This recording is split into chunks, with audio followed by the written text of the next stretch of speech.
हाँ, good morning मेरे प्यारे फ्यूचर डॉक्टर्स। कैसे हैं आप सब? वही मस्त और स्वस्थ होंगे। मैं बच्चों आपका मयंक सर। आज से हम फिर से अपनी बायोलॉजी की एनसीईआरटी बूस्टर डोज स्टार्ट करने जा रहे हैं।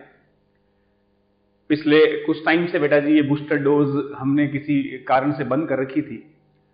अब से रेगुलर अपन इस एनसीईआरटी बायो बूस्टर डोज पर बायोलॉजी से रिलेटेड कुछ न कुछ टॉपिक बेटा जी आप लोगों के लिए मैं लेकर आऊंगा। जैसा कि हमें पता है नीट एग्जाम की डेट 2023 की डेट आ चुकी है। 7 मई को अपना एग्जाम होने जा रहा है और आज से बेटा जी अगर अपन काउंट करें तो लगभग अपने पास 91 डेज का टाइम बचा हुआ है। लगभग 3 महीने का टाइम हम फ्यूचर डॉक्टर्स के पास बचा हुआ है। तो इस 91 डेज को बेटा जी अपन कैसे मैनेज करें, इन 91 डेज में कैसे हम बायोलॉजी की स्टडी को, बायोलॉजी की एनसीईआरटी को लाइन टू लाइन समझते हुए रीड करें, हर कंसेप्ट को क्रिस्टल क्लियर करें, अपने भेजे में, अपने सेरेब्रम में कैसे घुसाएं, उन सारी बातों की परिचर्चा अपन इस बायोलॉजी बूस्टर डोज में करने जाएंगे बेटा जी। और रोज में एनसीईआरटी से रिलेटेड कोई ना कोई टॉपिक, कोई ऐसा टॉपिक जो एग्जाम के पॉइंट ऑफ व्यू से बेटा जी इंपॉर्टेंट हो, जहां से पिछले 5 साल 10 साल में काफी बार क्वेश्चंस पूछे जाएं, उन टॉपिक को अपन रेगुलर डिस्कस करेंगे।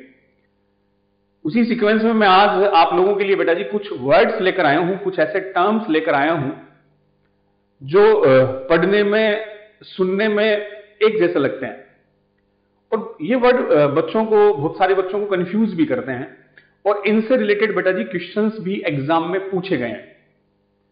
तो 5 ऐसे आज अपन वर्ड्स देखते हैं, उनका प्रॉपर मीनिंग समझते हैं, क्या उन पे क्वेश्चन आया हुआ है वो भी अपन देखते हैं। तो स्टार्ट करते हैं बेटा जी, बने रहें आप अपने मयंक सर के साथ। तो ये जो वर्ड बेटा जी है मैंने लिखे आप लोगों के लिए बोर्ड पे, अब देखोगे इनको तो आप देख पा रहे हैं बेटा जी। फर्स्ट मैंने वर्ड लिखा है metagenesis, metamerism, metamorphosis, metachrosis and metastasis. बहुत सारे बच्चों ने इन वर्ड्स को सुना होगा, पढ़ा होगा, समझ भी रखा होगा। आज हम बिल्कुल सिंपल तरीके से इन 5 वर्ड में बेटा जी डिफरेंस देखते हैं, इनका मीनिंग समझते हैं। तो चलिए, पहला बेटा जी जो वर्ड आप देख रहे हो मेटाजेनेसिस, याद आ रहा है कुछ? मेटाजेनेसिस बेटा जी ये जो टर्म है आपको अपनी 11th की एनसीईआरटी, हाँ 11th की एनसीईआरटी का जो आपका 4th चैप्टर है बेटा जी, एनिमेलिया किंगडम वाला, एनिमेलिया किंगडम, वहां से इस टर्म को लिया गया है मेटाजेनेसिस। ये अपना जो बेटा जी 11th एनसीईआरटी है उसका चैप्टर नंबर 4th। और अगर मैं थोड़ा सा और डिटेल में जाऊं बेटा जी तो ये आपको मिलेगा पेज नंबर 50 पे, पेज नंबर 50 पे 11th एनसीईआरटी। क्या है इस वर्ड का मीनिंग, आइए समझते हैं बेटा जी। तो मेटा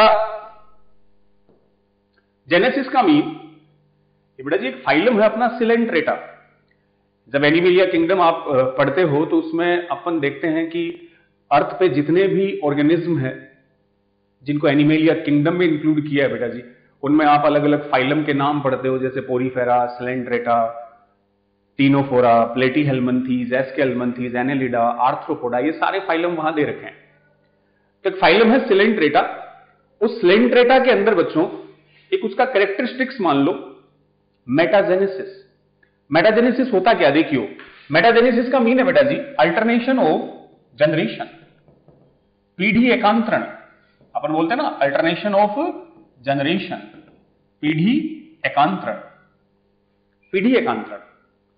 अब पीढ़ी एकांतरण का मतलब, तो जब सिलेंट्रेटा को पढ़ोगे, पढ़ते हो बच्चों, तो वहां अपने को मिलेगा कि जो अल्टरनेशन ऑफ जनरेशन होता है सिलेंट्रेटा में 2 स्टेजेस बच्चों आपको मिलेगी। एक नाम तो मिलेगा पॉलिप, एक टर्म मिलेगा मेडूसा। 2 वर्ड आएंगे बेटा जी, पॉलिप एंड मेडूसा। आपको बताना कि अगर किसी ऑर्गेनिज्म की बॉडी 2 फॉर्म में मिले, पॉलीमॉर्फिज्म उसके लिए वर्ड आता है बहुरूपता। तो यहां दो बॉडी के फॉर्म है, पोलिप और मेडुसा। अब बच्चों जो पोलिप होता है, पोलिप ये सिलिंड्रिकल शेप में होता है। सिलिंड्रिकल का मतलब हम कहेंगे बेलनाकार होता है। सिलिंड्रिकल का मीन बेटा जी कैसा? बेलनाकार स्ट्रक्चर होती है। और जो मेडुसा है वो अम्ब्रेला शेप्ड होता है, छाते जैसा छतरी नुमा स्ट्रक्चर होती है इस मेडुसा की। तो पोलिप बच्चों सिलिंड्रिकल शेप्ड होती है और मेडुसा कैसी होती है? अम्ब्रेला शेप्ड, है ना। पोलिप, अब ऐसा बताते हैं कि जो पोलिप है वो तो पोलिप जो है, पोलिप स्टेज तो बेटा जी मेडुसा में, और मेडुसा कन्वर्ट होती है पोलिप में। पोलिप कन्वर्ट होगी मेडुसा में और मेडुसा कन्वर्ट होगा पोलिप में। पोलिप का मेडुसा में कन्वर्जन ये तो बेटा जी होता है एसेक्सुअली, अलैंगिक रूप से। पोलिप स्टेज एसेक्सुअली कन्वर्ट हो रही है किसमें? मेडुसा में। और जो मेडुसा है बेटा जी वो सेक्सुअली कन्वर्ट किसमें होगी? पोलिप में। तो पोलिप का मेडुसा में और मेडुसा का पोलिप में ये जो इंटर कन्वर्जन हो रहा है, इसी के लिए बेटा जी क्या टर्म यूज करोगे आप? मेटाजेनेसिस। तो मेटाजेनेसिस का मीनिंग कौन से फाइलम का कैरेक्टर हुआ? सिलेंट्रेटा। बिल्कुल नीट में पूछा हुआ है। नीट तो क्या, ये जो क्वेश्चन आपका री एआईपीएमटी में आया था बेटा जी, री एआईपीएमटी 15 में, उसमें एआईपीएमटी वापस से हुई थी। री एआईपीएमटी 2015 का क्वेश्चन था मेटाजेनेसिस से रिलेटेड। तो मेटाजेनेसिस आपसे पूछूं बच्चों कौन से फाइलम का कैरेक्टर, तो हम बोल देंगे सिलेंट्रेटा। सिलेंट्रेटा जिसको आप क्या बोलते हो? निडेरिया। सिलेंट्रेटा को अपन क्या बोलते हैं? निडेरिया। हाँ, निडोब्लास्ट सेल में प्रेजेंट होती है। तो पोलिप स्टेज का मेडुसा में और मेडुसा का किस में कन्वर्ट होना? पोलिप में। इसी को आप क्या बोलोगे? मेटाजेनेसिस। अब पोलिप मेडुसा में तो कौन से? एसेक्सुअली। और बच्चों मेडुसा पोलिप में कैसे? सेक्सुअली कन्वर्ट होता है। ठीक है। हाँ, इसका एग्जाम्पल भी आपको ओबेलिया एक लिखा हुआ मिल जाएगा अपनी एनसीईआरटी में। तो मेटाजेनेसिस टर्म बेटा जी बेजे में घुसा। दो स्टेज का, ऑर्गेनिज्म की दो स्टेज या दो फॉर्म का इंटर कन्वर्जन, या यूं कहूं तो सेक्सुअल और एसेक्सुअल स्टेज का आपस में कन्वर्जन, पोलिप एंड मेडुसा। हाँ, ये दोनों ही डिप्लॉयड होती है। Polyp medusa both are diploid stage. Clear? तो फाइलम कौन सा? सिलेंट्रेटा। अगला जो टर्म है बेटा जी, अगला जो टर्म आप देख पा रहे हैं, लिखा मैंने मेटामेरिज्म। इसको अपन समझ लेते हैं। मेटामेरिज्म क्या होता है? मेटामेरिज्म, ये वर्ड भी बच्चों, हाँ, खंडी भवन आप इसको बोलते हो। ये टर्म भी आपको उसी चैप्टर में, 4th चैप्टर में मिलेगा, एनसीईआरटी के पेज नंबर 48 पर, 11th एनसीईआरटी के पेज नंबर 48 पर, उसी एनिमल किंगडम टैक्सोनॉमी का वर्ड है। मेटामेरिज्म का मीन बच्चों सुनना। मेटामेरिज्म क्या होता है? ये एक फेनोमेनन है, एक प्रोसेस है जिसे लिया गया है मेटामेरिक सेगमेंटेशन से। मेटामेरिक सेगमेंटेशन, मेटामेरिक सेगमेंटेशन, या इसको आप बोल सकते हो ट्रू सेगमेंटेशन, वास्तविक खंडी भवन। जब बच्चों अपन एनिमल्स को, ऑर्गेनिज्म को क्लासिफाई करते हैं, उनको आप अलग अलग फाइलम में जब रखते हो, इंक्लूड करते हो, तो बच्चों कुछ बेस होते हैं, कुछ आधार होते हैं जिनके बेस पर अपन इनको अलग अलग फाइलम में इंक्लूड करते हैं। उनमें से एक बेस होता है सेगमेंटेशन, खंडी भवन। उसमें टर्म आता है बच्चों मेटामेरिक। अब देखिए मेटामेरिक में क्या होता है? मेटामेरिक में ये होता है कि जैसे मेटामेरिक सेगमेंटेशन में बात करूं मैं, कोई ऑर्गेनिज्म है बेटा जी, अपन अर्थवर्म की बात कर लेते हैं। केंचुआ नाम सुना है ना आपने? हाँ, फार्मर्स फ्रेंड जिसको बोलते हैं अपन। अगर ऑर्गेनिज्म की बॉडी के सेगमेंट बाहर से भी और अंदर से भी, जब आप इस ऑर्गेनिज्म को देखोगे बेटा जी तो आपको दिखेगा कि ये बाहर से एक्सटर्नली भी और इंटरनली भी, एक्सटर्नली भी और इंटरनली भी इसकी बॉडी क्या है? सेगमेंटेड है। बाहर से भी सेगमेंट दिख रहे हैं, अंदर से भी सेगमेंट दिख रहे हैं। और जब देखोगे बच्चों तो इनमें किसी न किसी ऑर्गन की क्या दिखेगी? रिपीटिशन दिखेगी। मतलब इन सेगमेंट में कोई ना कोई ऑर्गन क्या होता रहेगा? रिपीट होता रहेगा, पुनरावर्तित होता रहेगा। तो सेगमेंटेशन का मतलब ऑर्गेनिज्म के बाहर भी सेगमेंट है, जैसे देखो आप बाहर से आपको सेगमेंट दिख रहे हैं बच्चों, खंड जिनको बोलते हैं अपन। अंदर से भी क्या दिख रहे हैं? सेगमेंट दिख रहे हैं, इंटरनली भी एक्सटर्नली भी। और किसी न किसी ऑर्गन का इनमें क्या होगा? सीरियल रिपीटिशन होगा, बार बार वो ऑर्गन इनमें क्या होंगे? रिपीट होंगे। उसको अपन बोलते हैं मेटामेरिक सेगमेंटेशन। और इस फेनोमेनन के लिए क्या वर्ड आया? मेटामेरिज्म। तो ये टर्म भी बच्चों कनेक्ट है किससे? क्लासिफिकेशन से, बेसिस ऑफ क्लासिफिकेशन से। तो मेटामेरिज्म पूछे तो आप समझ जाना कि वो सेगमेंटेशन की बात कर रहा है। और एक इंपॉर्टेंट चीज बेटा जी, मेटामेरिक सेगमेंटेशन मिलता किसमें है, इसके एग्जाम्पल भी आप ध्यान रखें। ये वाला जो सेगमेंटेशन है ये हमें 3 फाइलम में मिलेगा। बोर्ड पे वर्ड लिख रहा हूं रे, एनेलिडा। एनेलिडा के बाद बेटा जी सबसे बड़ा फाइलम आर्थ्रोपोडा, और जिस फाइलम में हम आते हैं Chordata. 3 phylum, Annelida, Arthropoda and Chordata. इन तीनों फाइलम में आपको कौन सी प्रॉपर्टी देखने को मिलेगी? Metameric segmentation. एक्सटर्नली, इंटरनली, और कोई ना कोई ऑर्गन स्ट्रक्चर रिपीट होते हुए दिखाई देगी। तो एनसीईआरटी में आपको एनेलिडा के बारे में लिखा मिल जाएगा। एनेलिडा का एक फेवरेट एग्जांपल है बेटा जी अर्थवॉर्म, केंचुआ। उसमें आपको बता रखा है कैसा सेगमेंटेशन? Metameric segmentation. इसी को क्या बोल दिया जाएगा? True segmentation. तो क्वेश्चन पूछ लेते हैं ऐसे कि कोई स्टेटमेंट बच्चों आपको दे देता है एग्जाम में और पूछ लेते हैं कि भैया ये स्टेटमेंट ट्रू है कि फॉल्स है। स्टेटमेंट आ गया कि मोलस्का में मेटामेरिकली सेगमेंटेशन होता है और Mollusca phylum पजेज metameric segmentation. True बोलोगे कि फॉल्स बोलोगे? चेक कर लो, क्या यहां मैंने मोलस्का लिखा है? नहीं सर, एनेलिडा, आर्थ्रोपोडा, कॉर्डेटा, ये 3 ही ऐसे फाइलम है जिनमें आपको क्या मिलेगा? ट्रू सेगमेंटेशन और मेटामेरिक सेगमेंटेशन। तो मोलस्का अनसेगमेंटेड, उनमें मेटामेरिक सेगमेंटेशन नहीं होता। क्लियर बच्चों? चलिए अगले टर्म पे आते हैं। तो मेटाजेनेसिस क्लियर हुआ, मेटामेरिज्म क्लियर हुआ। देखो अगला क्या वर्ड है? अगला वर्ड मैंने लिखा है आप लोगों के लिए, मेटामॉर्फोसिस। मेटामॉर्फोसिस बेटा जी हिंदी में आप बोलते हो कायांतरण। कायांतरण, काया में रूपांतरण, काया मतलब बॉडी। तो मेटामॉर्फोसिस में देखना, सुनना, समझना, इसका भी एक क्वेश्चन बताते हैं बेटा जी। मेटामॉर्फोसिस हिंदी में बोलूंगा कायांतरण। जानते हो कायांतरण क्या होता है?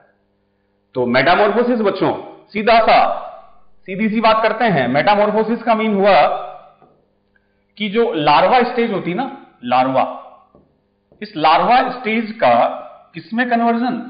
एडल्ट स्टेज में। लार्वा का किसमें कन्वर्ट होना? एडल्ट में। लार्वा जब एडल्ट में कन्वर्ट होगा बच्चों, उसी स्टेप को, उसी को अपन बोलेंगे मेटामॉर्फोसिस, कायांतरण। Conversion of larva into adult stage. Larva समझते हो? हाँ, एग से, जो फर्टिलाइज्ड एग से निकलता है। सब में नहीं बच्चों, इसके भी कुछ एग्जांपल अपन देखते हैं। एक नीट 2018 का क्वेश्चन भी देखते हैं। तो लार्वा से एडल्ट बनने की प्रोसेस को क्या कहूंगा? मेटामॉर्फोसिस। अरे याद करो, मेंढक का लार्वा सबको पता है अपने को, फ्रॉग का लार्वा टेडपोल। अब उस लार्वा से धीरे धीरे step by step adult frog बनेगा। तो लार्वा से एडल्ट फ्रॉग बनने की प्रोसेस को क्या कहूंगा? मेटामॉर्फोसिस। तो मेटामॉर्फोसिस में बच्चों, ठीक है, मेटामॉर्फोसिस की बात हुई। अब मेटामॉर्फोसिस में लार्वा का कन्वर्जन किसमें होना? एडल्ट में। अब देखना इसके कुछ एग्जांपल है कि भाई मेटामॉर्फोसिस हर सब में नहीं होता। मेटामॉर्फोसिस वही होगा जहां कौन सी स्टेज दिखाई दे? लार्वा में। क्या बच्चों ह्यूमन में, हमारे में मेटामॉर्फोसिस होता है? सुना है कभी आपने ह्यूमन का लार्वा? अरे नहीं सुना होगा, होता ही नहीं तो सुनोगे कहां से? तो हमारे में मेटामॉर्फोसिस वाली प्रोसेस नहीं होती। तो दिमाग में आ रहा है गुरुजी मेटामॉर्फोसिस फिर होता किसमें है? तो देखो, सुनो, समझो। मेटामॉर्फोसिस के लिए बेटा जी अपन देखें, वो क्वेश्चन ही बता दूं मैं। ये नीट 2018 में पूछा गया था क्वेश्चन बेटा जी। और मैं आपको बता दूं, जो ये 91 डेज का बेटा जी हमारे लिए टाइम बचा हुआ ना, इन 91 डेज में मैं आप लोगों के लिए ऐसे शॉर्ट वीडियो तो बनाऊंगा ही बनाऊंगा, biology oriented, NCERT oriented, NCERT की बूस्टर डोज, साथ में मैं प्रीवियस ईयर एग्जाम के क्वेश्चंस भी आप लोगों के लिए लेकर आऊंगा। बेटा जी हम क्वेश्चंस की प्रैक्टिस करेंगे, उनको भी सोल्व करेंगे, और कुछ एनसीईआरटी बेस्ड जो क्वेश्चन मैंने खुद ने बनाए हैं, मैंने एनसीईआरटी ओरिएंटेड जो क्वेश्चन आप लोगों के लिए फ्रेम किए हैं वो भी मैं आप लोगों के लिए लेकर आऊंगा। चैप्टर वाइज हम उन क्वेश्चंस को सोल्व करेंगे। उन क्वेश्चंस की जो पीडीएफ है वो आपको मेरे बायोलॉजी बाई मयंक सर वाले चैनल, यूट्यूब चैनल पे आपको उसका लिंक मिल जाएगा। तो बचे हुए जो डेज हमारे पास है बेटा जी, हम इनमें जी जान से जितना मेरे से हो सके आप लोगों के साथ मिलकर बेटा जी एफर्ट करेंगे। और खुशी मुझे होगी कि अगर मेरे इस प्रयास से आप लोग अपने बायोलॉजी के मार्क्स में इंप्रूव कर पाए, उन मार्क्स को बढ़ा पाए, तो सही मायने में यही मेरे लिए गुरु दक्षिणा होगी। तो बेटा जी आप जुड़े रहना। मैं आपको बता दूंगा कि नेक्स्ट लेक्चर में जो अपना आएगा वो बायो बूस्टर डोज में कौन सा मैं टॉपिक लेकर आऊंगा, कौन से चैप्टर के पीवाईक्यू अपन सोल्व करेंगे, या चैप्टर का कौन सा ऐसा पॉइंट है, कौन सा ऐसा पैराग्राफ है जहां बच्चे जनरली कंफ्यूज होते हैं, या जो पैराग्राफ एनसीईआरटी की लाइन बच्चों को प्रॉपर क्लियर नहीं हो पाती, उन पे अपन इन 91 डेज में प्रॉपर्ली फोकस करेंगे। ठीक है, तो क्वेश्चन है बच्चों बोर्ड पर नीट 2018 का, which of the following organism does not undergo Metamorphosis, कि इनमें से कौन सा ऑर्गेनिज्म है जिसमें मेटामॉर्फोसिस नहीं होता है। मैं 4 ऑप्शन आप लोगों के लिए लिखा रहा हूं कि वो कौन से 4 है। इसमें पहला ऑप्शन था बेटा जी अर्थवॉर्म, फर्स्ट ऑप्शन था अर्थवॉर्म, सेकंड एक क्वेश्चन में ऑप्शन दे रखा था मोथ, थर्ड बेटा जी स्टारफिश, और फोर्थ पे एक नाम आया था ट्यूनिकेट्स, ट्यूनिकेट्स। तो क्वेश्चंस अपन इस तरह से सोल्व करेंगे कि ठीक है, जो आंसर है वो अपने को पता है 4 में से कोई एक ऑप्शन अपना आंसर होगा, बाकी 3 जो ऑप्शन है बेटा जी वो क्या समझा रहे हैं अपने, उनको भी अपन क्लियर करते हुए चलेंगे। मतलब क्वेश्चन एक होगा लेकिन हम कोशिश करेंगे कि उस एक में से अपन कई क्वेश्चन एक साथ सोल्व कर लें। जैसे ये क्वेश्चन कह रहा है कि किसमें मेटामॉर्फोसिस नहीं होता, मतलब इन चारों में वो कौन सा ऑर्गेनिज्म है जिसमें लार्वा स्टेज नहीं होती। बिल्कुल बच्चों एनसीईआरटी का ही क्वेश्चन है ये। देखो मैं अर्थवॉर्म की बात करता हूं, अर्थवॉर्म एनसीईआरटी 11th एनसीईआरटी का पेज नंबर 110। वैसे तो अर्थवॉर्म नीट के सिलेबस में नहीं है, बट अर्थवॉर्म के क्वेश्चन पूछ लिए जाते हैं बच्चों। छोड़ना अपने को एनसीईआरटी में से कुछ भी नहीं है। एक क्वेश्चन 4 मार्क्स का बेटा जी, 4 क्यों 5 मानो, अगर गलत कर दिया -5 हो गए। तो 11th एनसीईआरटी के पेज नंबर 110 की बिल्कुल लास्ट लाइन में लिखा हुआ मिल जाएगा कि जो अर्थवॉर्म है, अर्थवॉर्म जो बेटा जी है, इसमें अर्थवॉर्म में लार्वल स्टेज नहीं होती। अर्थवॉर्म में कोई लार्वा नहीं होता, और जहां लार्वा नहीं होता बच्चों उसको बोलेंगे डायरेक्ट डेवलपमेंट। क्या कहेंगे फ्यूचर डॉक्टर्स? Direct development. अगर बीच में लार्वा आ जाए तो मैं कहूंगा इनडायरेक्ट, अप्रत्यक्ष परिवर्धन। और डॉक्टर साहब अगर लार्वा नहीं हो तो हम कहेंगे डायरेक्ट डेवलपमेंट। तो अर्थवॉर्म में लार्वा नहीं है तो क्या कहलाएगा? Direct development. तो आंसर तो इसका ही फर्स्ट ही था। जब लार्वा ही नहीं है तो मेटामॉर्फोसिस नहीं होगा। और भी जो ऑप्शन थे अपन उनको भी संभाल लेते हैं, चेक कर लेते हैं कि वो क्या कहना चाह रहे हैं। बेटा जी मोथ नाम सुना है क्या? अरे बटरफ्लाई जैसे होते हैं ना, तितली जैसे। हाँ, बटरफ्लाई, मोथ, अपना कॉकरोच, ये सारे किसमें इंक्लूड है? गुरुजी ये सब तो इंसेक्ट होते हैं। इंसेक्ट बोले तो आर्थ्रोपोडा है। और मोथ में बेटा जी लार्वा भी होता है। और अगर आप नाम याद रख सकते हो तो बटरफ्लाई और मोथ के लार्वा को बच्चों क्या बोलते हैं? Caterpillar larva. Caterpillar larva. तो लार्वा है तो क्या होगा? मेटामॉर्फोसिस होगा। लार्वा है तो मेटामॉर्फोसिस होगा। तो ये तो आंसर नहीं है, इसमें तो लार्वल स्टेज होती है। अगला एक ऑप्शन था बेटा जी स्टारफिश, सुना गया नाम? हाँ स्टारफिश। स्टारफिश जो कौन से फाइलम में? इकाइनोडर्मेटा। अरे वही जिसमें कितनी आर्म्स होती है? 5। 5 भुजाओं वाली स्टारफिश, इकाइनोडर्मेटा। नाम में स्टारफिश है, बट ये ट्रू फिश नहीं होती, क्योंकि फिश तो हम कहां पढ़ते हैं? पाइसीज में। ठीक है, तो स्टारफिश बेटा जी कौन है? इकाइनोडर्मेटा। और स्टारफिश में एक लार्वल होता है, इसके लार्वा का नाम याद रखो, तो नाम है बेटा जी बाइपिन्नेरिया। लार्वा का नाम है बाइपिन्नेरिया। बाइपिन्नेरिया लार्वा, ये स्टारफिश की लार्वल स्टेज है। एनसीईआरटी में नाम नहीं दे रखा, बट क्वेश्चंस था तो हमें इन ऑप्शंस के बारे में बच्चों पता होना चाहिए। तो स्टारफिश की लार्वल को क्या बोलेंगे? बाइपिन्नेरिया लार्वा। लार्वा है तो मेटामॉर्फोसिस होगा, लार्वा से एडल्ट कन्वर्ट होगा तो मेटामॉर्फोसिस है। फोर्थ देखो ऑप्शन क्या दे रखा बच्चों? ट्यूनिकेट्स। क्या है फोर्थ पे? देखो जरा। अरे ट्यूनिकेट्स सर, ट्यूनिकेट्स क्या होता है? एनिमल या किंगडम पढ़ा? प्रोटोजोआ तो नहीं है। पोलीफेरा, सिलिंड्रेटा, टिनोफोरा, प्लेटी, एस्के, Annelida, Arthropoda, Mollusca, Echinodermata, Hemichordata. Hemichordata खत्म, फिर कोडेटा स्टार्ट। जब कोडेटा स्टार्ट होता है तो शुरुआत में आपको क्या मिलेंगे? प्रोटोकोडेट्स। प्रोटोकोडेट्स में बेटा जी एक आएगा यूरोकोडेटा, एक आएगा सिफेलोकोडेटा। कुछ याद आ रहा है?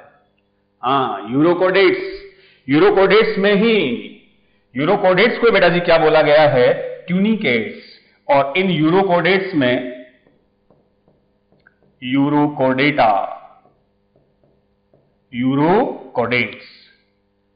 अरे यूरो का मतलब पूंछ और कोडेटा का मतलब नोटोकोड जिनमें हो। इनकी नोटोकोड कहां मिलेगी आपको? टेल में। तो इसलिए यूरोकोडेट्स नाम दे दिया। यूरोकोडेट में ट्यूनिकेट्स आते हैं बच्चों। इनमें एक लार्वा होता है, याद रख पाओगे नाम? ट्यूनिकेट्स, यूरोकोडेटा का एक larva, ascidian, ascidian tadpole larva. Sir tadpole तो फ्रॉग का लार्वा होता है। हाँ बेटा जी, टेडपोल तो फ्रॉग का होता है। मैंने लिखा है एसिडियन टेडपोल। एसिडियन टेडपोल किसके लार्वल स्टेज होगी? ट्यूनिकेट्स। ट्यूनिकेट्स कौन है सर? ये कोडेट्स हैं। और आप एग्जाम्पल याद रखना चाहो इनके, आपकी इच्छा हो, एनसीईआरटी में है तो याद तो रखने ही पड़ेंगे ना अपने को। तो यूरोकोडेट के एग्जाम्पल के लिए बच्चों एक वर्ड लिखता हूं बोर्ड पे मैं, साधु। बीच में साधु महात्मा जी कहां से आ गए सर? अरे भैया साधु मैंने इसलिए लिखा है ताकि आप इन यूरोकोडेट्स के एग्जाम्पल याद कर सको, बिल्कुल एनसीईआरटी वाले। एस का मतलब साल्पा, ए फॉर एसिडिया। देखना एनसीईआरटी में इसका डायग्राम भी मिलेगा आपको एसिडिया का। D for Doliolum, D for Doliolum. H for Herdmania. ये हर्डमानिया का एग्जाम्पल एनसीईआरटी में नहीं है, बट एक इंपॉर्टेंट एग्जाम्पल है इसलिए मैंने उसको ऐड कर दिया। Salpa, Ascidia, Doliolum. ये सारे U4 कौन है? ये तो सर U4, ये कलर ले लो। ये सारे U4 कौन है? ये सारे U4 यूरोकोडेट्स हैं। क्या है? यूरोकोडेट। ट्यूनिकेट्स है, कोडेट है, प्रोटोकोडेट्स है। तो बताना भी चाह रहा हूं कि ट्यूनिकेटा में भी लार्वा होता है। जहां लार्वा है वहां मेटामॉर्फोसिस है। तो फिर से आ जाओ अपने उस क्वेश्चन पे। ये लो, तो किसमें मेटामॉर्फोसिस नहीं होता? अर्थवॉर्म में नहीं होता। मोथ में लार्वा है, स्टारफिश में लार्वा है, ट्यूनिकेट्स में भी लार्वा है। जहां लार्वा है वहां मेटामॉर्फोसिस है। तो मेटाजेनेसिस का मीन पोलिप और मेडुसा का इंटरकन्वर्जन। किसमें? सिलेंड्रेटा में। मेटामेरिक सेगमेंटेशन का मतलब बॉडी में एक्सटर्नल और इंटरनली क्या होंगे? सेगमेंट होंगे। और किसी ऑर्गन स्ट्रक्चर की सीरियली रिपीटिशन होगा, पुनरावृत्ति होगी। वो किसमें मिलेगा? एनेलिडा, आर्थ्रोपोडा और अपना phylum Chordata. Annelida, Arthropoda and Chordata. Metamorphosis का मीन बच्चों हमने बता दिया, लार्वा का किसमें कन्वर्ट होना? एडल्ट में। क्लियर? चलो एक और टर्म जो था, इसके आगे वाले टर्म को अपन देखते हैं बेटा जी। नेक्स्ट टर्म पे आते हैं। एक लिखाया था हमने मेटाक्रोसिस। मेटाक्रोसिस जब लार्वा की बात चली पड़ी है, मेटामॉर्फोसिस की बात ही जब हम कर रहे हैं, तो अपने सिलेबस में बच्चों एक इंसेक्ट दे रखा ना, कॉकरोच। हाँ, 7th चैप्टर पेज नंबर 1111 वहां से स्टार्ट होता है। अरे कॉकरोच हर साल एक क्वेश्चन नीट में पूछा जाता है भैया, एक क्वेश्चन हर बार, गलत तो होना नहीं चाहिए ना अपना। तो कॉकरोच में भी बच्चों मेटामॉर्फोसिस होता है। कौन सा, कैसे, तो दिमाग के घोड़े दौड़ाना, करेंगे उसके बारे में भी डिस्कस। तो मेटाक्रोसिस का मीन हुआ बच्चों, क्रोसिस यहां कलर के लिए टर्म आया, कलर, क्रोम आता ना, क्रोमेटोग्राफी, क्रोम का मीन कलर होता है, और मेटाक्रोसिस का मीन होगा colour changing process, colour changing process. अरे रंग बदलने की क्रिया, रंग बदलते हैं ना कुछ ऑर्गेनिज्म, हम भी रंग बदलते हैं क्या? इंसान बाहर से रंग नहीं बदलता बच्चों, इंसान अंदर से रंग बदलते हैं। हाँ, कुछ ऐसे ऑर्गेनिज्म हैं जो बेचारे बाहर से ही कलर चेंज करते हैं, अंदर से वैसे के वैसे रहते हैं। आपने सुना है गिरगिट, कैमेलियन, कैलोटीज, ये सारे मेंबर है रेप्टाइल्स के, रेप्टिलिया कोडेटी होता है, रेप्टाइल्स के मेंबर है, जो अपनी स्किन के कलर को बैकग्राउंड के जैसा, एटमॉस्फेयर के जैसा, एनवायरमेंट के जैसा बच्चों क्या कर लेंगे, चेंज कर लेंगे। जैसे बैकग्राउंड में वो है उसी के अकॉर्डिंग अपने कलर को बदल लेते हैं। ये जो कलर बदलने वाली प्रोसेस है प्यारे बच्चों, उसी को हम क्या बोलेंगे, मेटाक्रोसिस। उसी को क्या कहोगे, मेटाक्रोसिस। और मेटाक्रोसिस जो है, ये जैसे कुछ एग्जांपल लिखूं मैं, कैमेलियन, ऐसे तो कई है एग्जांपल, कैमेलियन, कैलोटीज, ये दोनों एग्जांपल बच्चों एनसीईआरटी में है इसलिए मैंने लिख दिए। ये दोनों ही कौन सी क्लास के मेंबर है, अरे रेप्टिलिया, सरीसर्प जिसको बोलते हो, वही रेप्टिलिया जिसमें क्रोकोडाइल भी आते हैं, मगरमच्छ, वही रेप्टाइल जिसमें लिजार्ड भी आती है, छिपकलियां, ये लिजार्ड ही तो है, लिजार्ड है सर। हाँ, अरे भैया कैलोटीज का नाम गार्डन लिजार्ड, बगीचे की छिपकली, और कैमेलियन का नाम ट्री लिजार्ड। और अपने घरों में जो छिपकली मिलती है वो कौन सी है, छिपकली की बात हो रही है, हेमीडेक्टाइलस, वो लिजार्ड हेमीडेक्टाइलस। स्नेक, सांप भी किस में आते हैं, रेप्टाइल्स में। और बच्चों वो इवोल्यूशन वाले डायनासोर भी किस में आते हैं, रेप्टाइल्स में आते हैं। ठीक है, तो कलर चेंज वाली प्रोसेस को क्या कहोगे, मेटाक्रोसिस। थोड़ा सा मैं बता भी दूं बच्चों कि कलर चेंज होता कैसे, कैसे कलर चेंज करोगे। हम अपनी स्किन का कलर चेंज नहीं कर सकते। अपनी स्किन का जो कलर है वो किस पर डिपेंड करता है, आपको पता है हमारी स्किन में एक पिगमेंट होता है, समझते हो पिगमेंट, अरे जो कलर दे पिगमेंट, जैसे आपके ब्लड को कलर देने वाला कौन, गुरुजी, हीमोग्लोबिन होता है। यस सर, हीमोग्लोबिन, बिल्कुल बेटा जी, जो O2 को ट्रांसपोर्ट करता है। क्या CO2 को भी ट्रांसपोर्ट करता है, सोचो, हाँ कर देना कमेंट। तो O2 CO2 को ट्रांसपोर्ट करने वाला, ब्लड को कलर देने वाला हीमोग्लोबिन है। वैसे आपकी स्किन को कलर देने वाला कौन सा पिगमेंट है, आंसर आ जाना चाहिए मेरे लिखने से पहले, बिल्कुल आ गया है बेटा जी, पिगमेंट का नाम है मेलेनिन। कौन सा पिगमेंट, मेलेनिन, जो आपकी स्किन को कलर देगा। एक और सीक्रेट की बात बताऊं बेटा जी, कलर तो देता है पिगमेंट, कलर देता है, नो डाउट कलर देता है, लेकिन कलर देने के अलावा इसका मेन फंक्शन, सर कलर देने के अलावा क्या करता है, अरे करता है बहुत जरूरी काम। ये आपको सनलाइट में, सूरज भगवान की लाइट में जो यूवी रेज होती है, अल्ट्रा वायलेट रेज बेटा जी, उनसे प्रोटेक्ट करता है। पराबैंगनी विकिरणों से बचाने वाला कौन है, भगवान जी ने हमें दे रखा है कौन सा, मेलेनिन पिगमेंट। वो यूवी रेज से हमें, हमारी स्किन को प्रोटेक्ट करता है, ये है इसका मेन फंक्शन। ठीक है, तो आपकी स्किन में मेलानिन है, ये मेलानिन कलर चेंज नहीं करेगा, ठीक है, इसकी वजह से कलर हो गया। लेकिन बच्चों ये जो कुछ मैंने रेप्टाइल्स के नाम लिखे हैं, और भी कुछ लोअर ऑर्गेनिज्म हैं जो अपनी स्किन को, स्किन के कलर को बदलते रहते हैं, बदल सकते हैं। उनमें ऐसा क्या होता है, उनमें होता है बेटा जी अलग अलग कलर के पिगमेंट, जिनको बोलते हैं क्रोमेटोफोर। आप याद रख सकते हो, क्रोमेटोफोर पिगमेंट्स। जैसे हमारी स्किन में तो केवल कौन आया? मेलेनिन। वो ऑर्गेनिज्म जो अपनी स्किन के कलर को कॉन्टिन्यूअसली चेंज करते रहेंगे, उनमें कौन है? क्रोमेटोफोर। ये अलग अलग कलर के पिगमेंट होते हैं।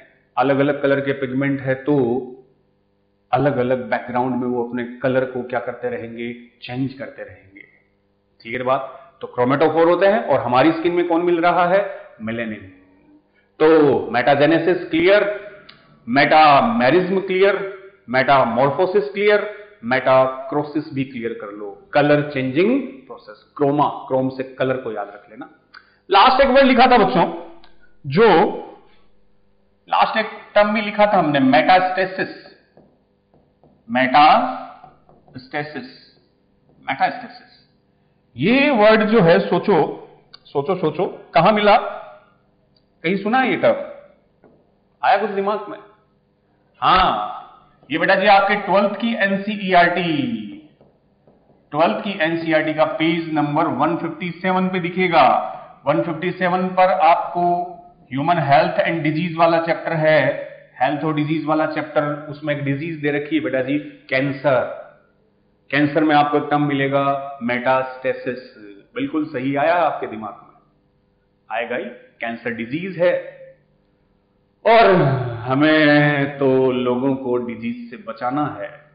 बन रहे हो ना धरती के भगवान, अरे फ्यूचर डॉक्टर्स। बिल्कुल, कैंसर एक्ट चैप्टर आपका ह्यूमन हेल्थ और डिजीज, उसमें एक टर्म दे रखा है मेटास्टेसिस। समझ गए होंगे क्या है मेटास्टेसिस में? बेटा जी आपने दो टाइप के ट्यूमर कैंसर में पढ़ने हैं, बेनाइन और एक ट्यूमर आता है मैलिग्नेंट।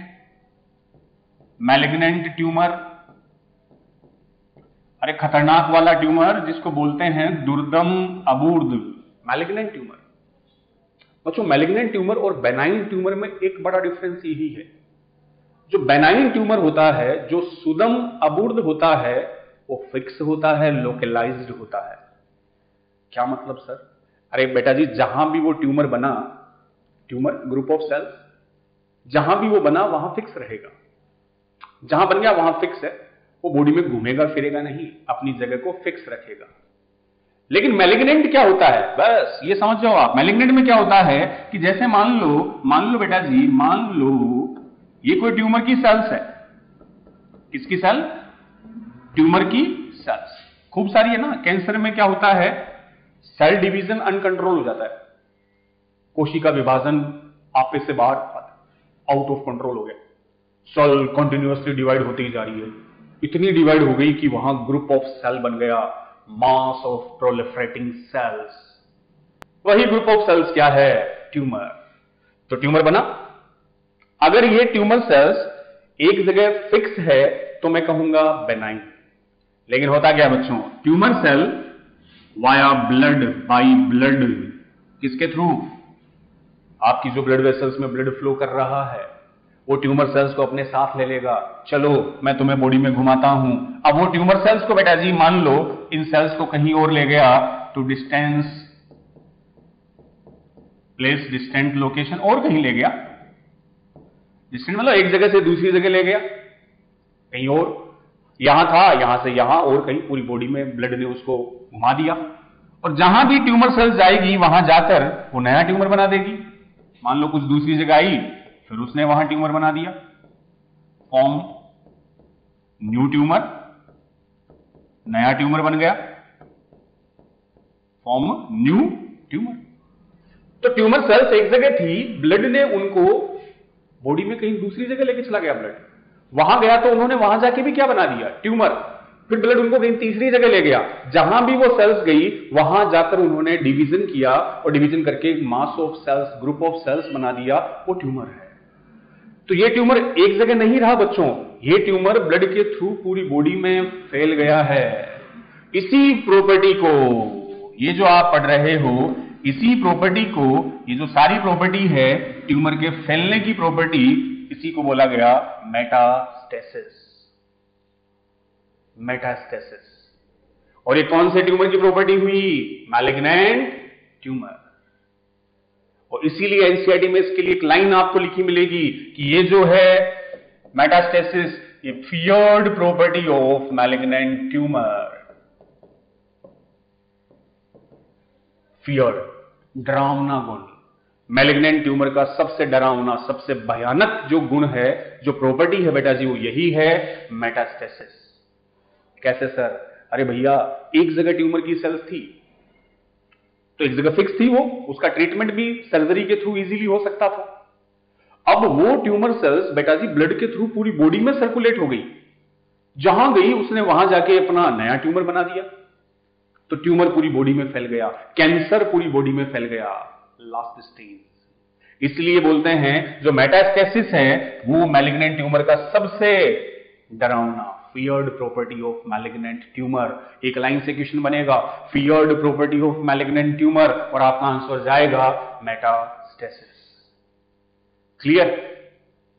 तो आज हमने 5 मिलते जुलते एक जैसे टर्म बेटा जी लिखे, सीखे, समझे।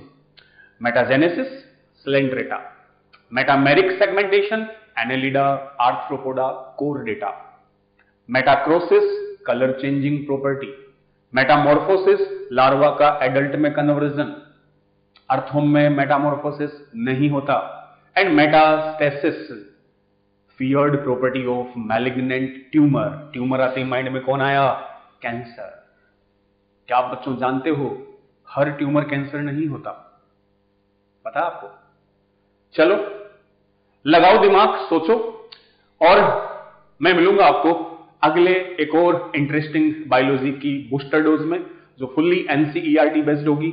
और मैंने आपको बता ही दिया बेटा जी, ये जो सीरीज हम चला रहे हैं नीट के एग्जाम तक, उसमें मैं आपको बूस्टर डोज में हर दिन को एक छोटा सा एनसीईआरटी का टॉपिक लेंगे, उसको क्रिस्टल क्लियर करेंगे, क्रिस्टल क्लियर। इस सीरीज में मैं आपको प्रीवियस ईयर क्वेश्चंस भी सोल्व करवाऊंगा। इस सीरीज में मैं आपको एनसीईआरटी ओरिएंटेड जो मैंने खुद ने क्वेश्चंस फ्रेम किए हैं वो भी मैं आप लोगों के लिए लेकर आऊंगा। और वो क्वेश्चंस ऐसे हैं बेटा जी कि उससे एनसीईआरटी की लाइन टू लाइन, एनसीईआरटी का वर्ड टू वर्ड क्लियर होगा। और इस सीरीज के थ्रू क्वेश्चंस और प्लस बायोलॉजी को हम कैसे पढ़ें, बचे हुए डेज में बायोलॉजी का प्रॉपर रिवीजन कैसे करें। बेटा जी आप जहां भी जिस कोचिंग में भी हो, गुरुओं ने आपको बहुत अच्छे से पढ़ाया है, लगभग सिलेबस आपका कंप्लीशन पे है। बस अब हमें उसको प्रॉपरली मैनेज करते हुए, सिस्टमाइज तरीके से मैनेज करते हुए रिवाइज करना है। सारा खेल ही रिवीजन का है। तो कैसे क्या स्ट्रेटेजी होगी अगले लेक्चर्स में अपन वो भी लेकर आएंगे। बस आप जुड़े रहे मयंक सर के साथ। ठीक है बेटा जी, मिलता हूं आपको नेक्स्ट लेक्चर में। तब तक के लिए वही, मस्त रहें, स्वस्थ रहें और अपनी स्टडी में व्यस्त रहें। Thank you. जय हिंद।